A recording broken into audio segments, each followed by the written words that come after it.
सृष्टि का कण कण उस परमात्मा की सत्ता का गुणगान करता है जिसे पाने के लिए योगी हजारों वर्षों तक तपस्या करते हैं। लेकिन उसी ईश्वर को वश में करने का यदि कोई सरल मार्ग है तो वह है निश्चल भक्ति। भगवान को न तो ऊंचे मंदिरों की भव्यता चाहिए और न ही 56 प्रकार के व्यंजनों का प्रदर्शन। वे तो केवल भक्त के भाव के भूखे हैं।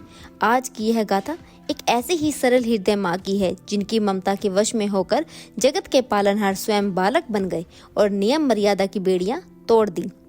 राजस्थान की रेतीली धरती पर भगवान कृष्ण की एक अनन्य भक्त रहती थी जिसका नाम था कर्माबाई। उनके हृदय में कान्हा के प्रति वही वात्सल्य भाव था जो माता यशोदा के मन में था। एक बार कर्माबाई के पिता को किसी तीर्थ यात्रा पर जाना पड़ा। जाते समय उन्होंने नन्ही कर्मा से कहा, बेटी मैं जा रहा हूँ पर तू रोज ठाकुर जी को भोग लगाना मत भूलना। याद रखना जब तक सावरिया भोजन न कर ले तू अन्न का एक दाना भी मत ग्रहण करना। कर्माबाई बहुत भोली थी। उन्हें लगा कि ठाकुर जी सख्त प्रकट होकर थाली से भोजन करते हैं।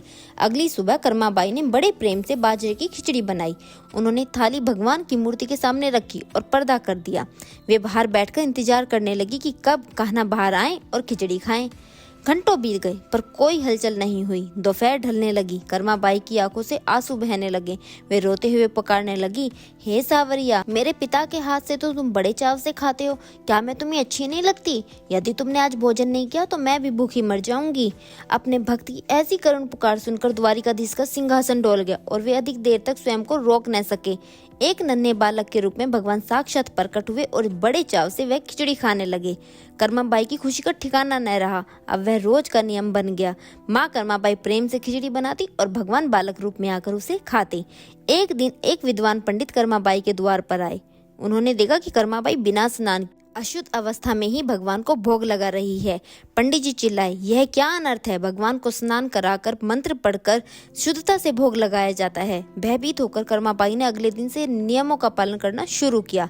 स्नान करने और विधि विधान में बहुत समय लग गया। इधर भगवान मंदिर में व्याकुल होने लगे। जब पुरी के मंदिर के कपाट खुले तो पुजारी ने देखा कि भगवान के मुख पर बाजरे की खिचड़ी लगी है। तभी आकाशवाणी हुई, हे पंडितों, मुझे तुम्हारे 56 भोग में स्वाद नहीं मिलता जो मेरी माँ कर्माबाई की झूठी खिचड़ी में मिलता है। तुम्हारे इन नियमों ने मेरी माँ को परेशान किया और आज मुझे भी भूखा रखा। कर्माबाई की यह गाथा हमें सत्य समझाती है कि परमात्मा और भक्त के बीच मर्यादा का नहीं बल्कि ममता का रिश्ता होता है।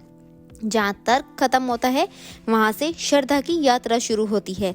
भगवान कृष्ण ने यह सिद्ध कर दिया कि वे स्वर्ग के सुखों को छोड़कर उस भक्त की चौखट पर खड़े रहते हैं जिसके पास देने के लिए केवल प्रेम है।